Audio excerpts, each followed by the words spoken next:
que se vive a nivel nacional respecto de esta desgracia, de esta tragedia que se está viviendo en Viña del Mar, y donde la condición geográfica de donde se registra este incendio nos recuerda, y ya lo conversábamos con el alcalde de Padre Las Casas, por ejemplo, el Cerro Conongüero en Padre Las Casas. Y es por eso que hemos invitado hoy día para conversar con un especialista. Él es arquitecto de la Universidad Técnica Federico Santa María, posee un magíster en planificación urbana en la Universidad de Buenos Aires y es doctor en arquitectura y urbanismo de la Universidad de Melbourne, Australia. Sus áreas de investigación son el rol de la forma urbana en la optimización de las acciones de respuesta frente a amenazas naturales de inicio rápido, vulnerabilidad de las zonas costeras, urbanismo y planificación territorial. Jorge León, quien está con nosotros. Muchas gracias, Jorge, por darnos este tiempo para conversar acá en la Araucanía con ustedes. ¿Usted está en Santiago, en Valparaíso? Hola Miguel Ángel, buenas tardes. Hola. No, estoy en Valparaíso, aquí en la casa central de la universidad. Bueno, me imagino que ustedes están monitoreando y sintiendo muy cerca esta tragedia que se vive, que se desarrolla ahí en Viña del Mar. O sea, sí, de hecho, tanto en términos profesionales como en términos personales. Yo soy villamarino y muchas personas que conozco efectivamente residen en el área que fue amenazada durante toda la noche. Entonces no hemos dormido mucho, pero hemos estado toda la noche tratando de ver lo que está pasando y ya se están organizando algunos esfuerzos para ir en ayuda de estos territorios a partir de mañana. Sí, claro. Bueno, Jorge, claramente uno ve como estas situaciones que se están viviendo ahí en Viña del Mar y que se han vivido en Valparaíso también hace pocos años, se pueden repetir en otras regiones del país, particularmente que en la Araucanía y vecinos a Temuco está la comuna de Padre Las Casas, que tiene un cerro sembrado de casas en medio de bosques y que claramente uno ve esto y puede generarse en este tema. ¿Hay problemas de planificación? Chile adolece precisamente de una planificación que esté mirada a través de lo que puede ser la emergencia natural. Es una buena consulta, Miguel Ángel. Yo creo que hay que dividir la respuesta a esa pregunta en dos partes. Por un lado, tenemos un problema de desarrollo informal que va por aparte de la planificación que habitualmente se hace, es decir, de la autoconstrucción y la ocupación de manera espontánea de áreas que no deberían ser ocupadas. Las quebradas son vulnerables no solo desde el punto de vista de la amenaza de los incendios forestales, que se nos da principalmente en verano a nosotros, sino que también desde el punto de vista de otras amenazas como por ejemplo los aluviones o la inundación en invierno. Entonces tenemos un problema que tiene un antecedente social muy fuerte. Hay que entender que las personas que llegan a ocupar estos territorios no lo hacen porque quieran necesariamente, sino que muchas veces están empujadas por la imposibilidad de acceder a una vivienda formal. En este momento en Chile tenemos un déficit que se estima entre 600.000 y 700.000 viviendas, que nos faltan, son 600.000 familias que no tienen dónde vivir. Sabemos que en regiones como la de Valparaíso se concentra el mayor número de campamentos del país, y justamente estas viviendas informales se tienden a hacer en territorios que están no ocupados.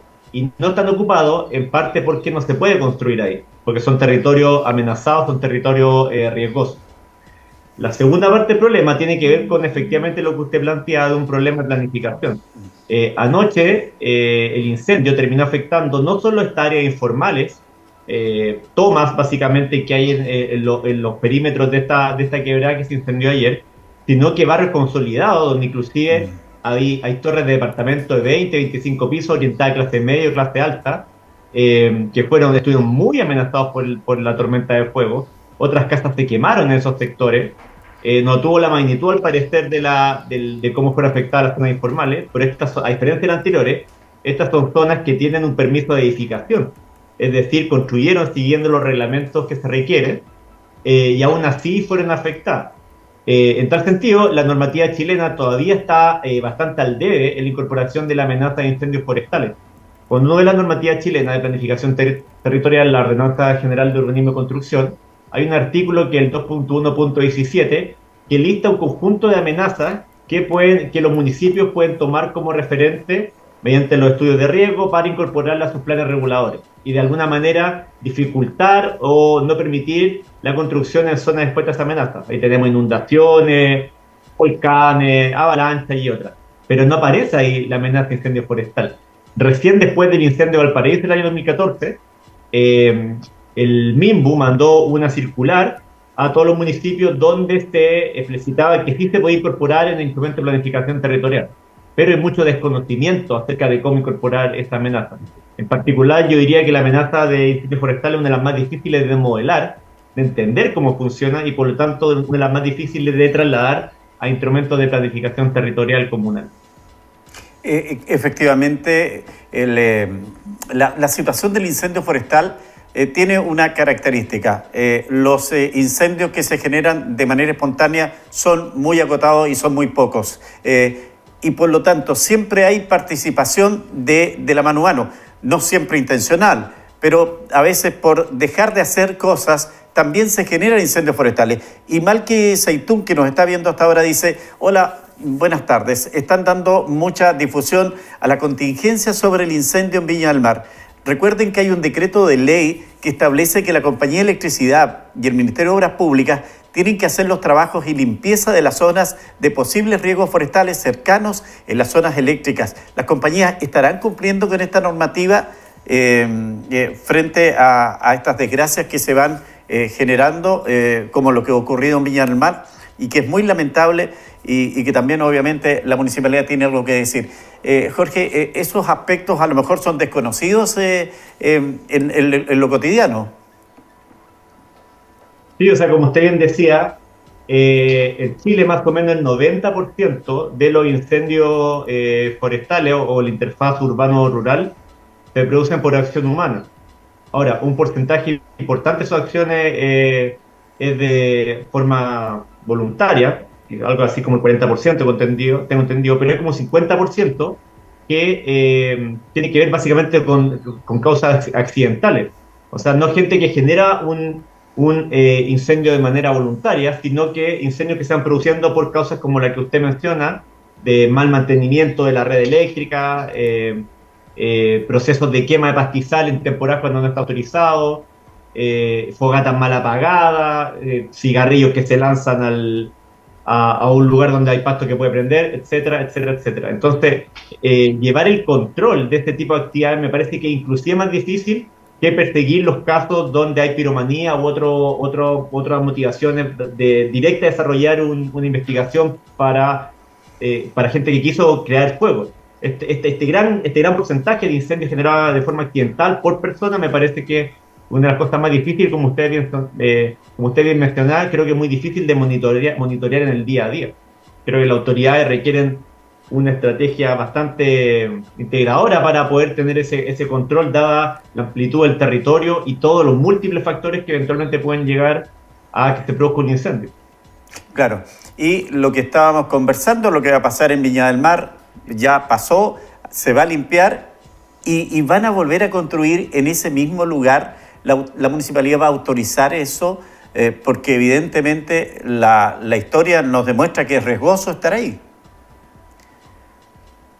O sea, yo soy optimista en el sentido de cómo se están modificando los instrumentos de planificación territorial en Chile. En este mismo momento se está generando una investigación, una licitación para poder generar un manual para el diseño de los estudios de riesgo. O sea, cada municipio, por ejemplo, cuando tiene que hacer su plan regulador comunal, tiene por ley que desarrollar un estudio de riesgo.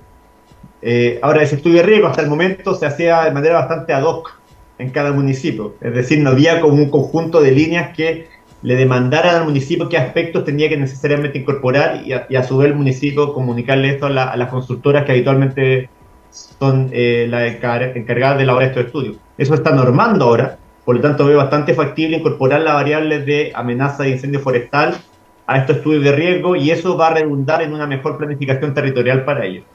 Por otro lado, yo creo que el gran problema lo tenemos en los desarrollos informales.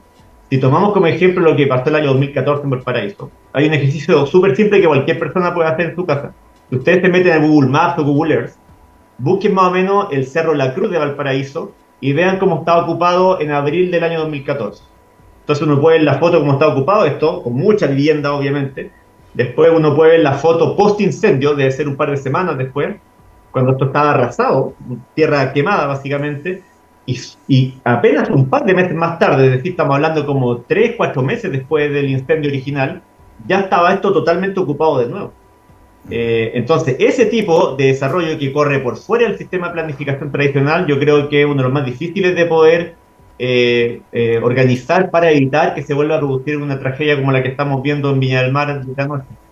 Jorge, y aquí queda en evidencia que los chilenos y chilenas, en definitiva, no tenemos conciencia del riesgo, no tenemos conciencia de la emergencia, y somos un país que convive con emergencias. En la Araucanía, ¿para qué le digo? Tenemos el borde costero con situaciones complejas, tenemos los volcanes más activos del continente y tenemos una cantidad de sector rural rodeándonos y que el incendio forestal todos los años destruye gran cantidad de superficie.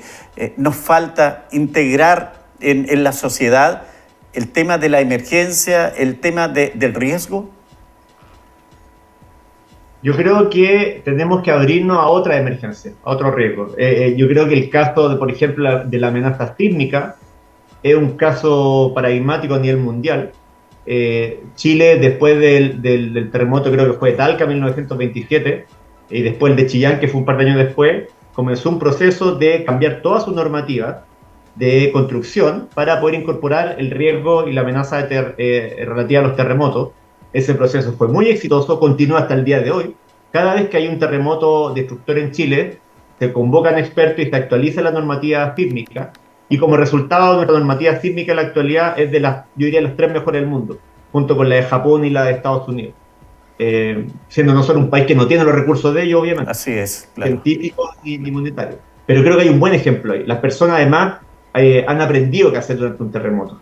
Inclusive cuando uno ve las partes informales aquí de Valparaíso o Viña del Mar, hay cierto aprendizaje acerca de cómo hay que construir para que no se caigan los terremotos. Usted ve la vivienda informal, en estos mismos campamentos que se quemaron, ya hay una lógica de cómo se debe construir para evitar los sismos. Y por eso que cuando nosotros tenemos un terremoto, muere tan poca gente comparativamente. Si usted toma lo que pasó en el año 2000, en 2010 en Haití, por ejemplo, donde un terremoto distinto al chileno, obviamente, pero una magnitud no tan grande, murieron cientos, no sé, creo que decenas de miles de personas, y en Chile murieron 100 personas del terremoto. Después, obviamente, llegó el tsunami, que otro tema, y mató como a 300 personas más. Pero en general estamos bien preparados para lidiar con los sismos. Hemos aprendido cómo trabajar con ellos. Somos calmados en general. Si usted ve cómo los chilenos afrontan un terremoto, en estos videos que a veces están en YouTube, sabemos cómo lidiar con ellos. La gente mantiene la calma en la mayoría de las personas. Pero esto no es una amenaza que se nos viene, una amenaza que descubrimos que se nos había olvidado que existía, como el caso del tsunami. Y en este caso algo que también existía, pero se va a hacer cada vez más recurrente por el cambio climático, es el fuego. Tenemos que aprender a convivir con ella y saber cómo lidiar con ella. Tenemos que aprender que no podemos construir en esos lugares, que una persona que haga su casa ahí tiene que saber que en el fondo se está exponiendo a que esa casa se le queme cada 2 años y que por lo tanto lo piense 2 veces antes de ir a este lugar. Es un proceso que creo que está en desarrollo y espero yo que este tipo de tragedias, si algo va a salir bueno de todo este dolor y de toda esta pérdida, es un aprendizaje que nos permita mirar mejor hacia el futuro. Muy bien. Bien, esto da para largo, hay harto que conversar, Jorge, y entendemos y respetamos su tiempo porque en verdad ha sido un día bastante complejo y van a ser horas que también lo van a requerir. Así que agradecer la gentileza de ustedes recibir este contacto desde Temuco, desde la capital de la Araucanía, y desearle en estos momentos difíciles toda la fuerza para la gente de Viña del Mar, para la región de Valparaíso en general, que la está pasando mal en días y momentos que son tan especiales para la humanidad, Jorge. Muchas gracias, Miguel Ángel, por sus palabras y por la invitación. Que tenga una buena, felices fiesta de fin de año. Nosotros no sé si van a ser tan buenas y tan felices, sí, pero nos seguimos adelante. Así es, hay que seguir adelante. Muchas gracias, Jorge, un abrazo grande. Hasta luego, buenas tardes.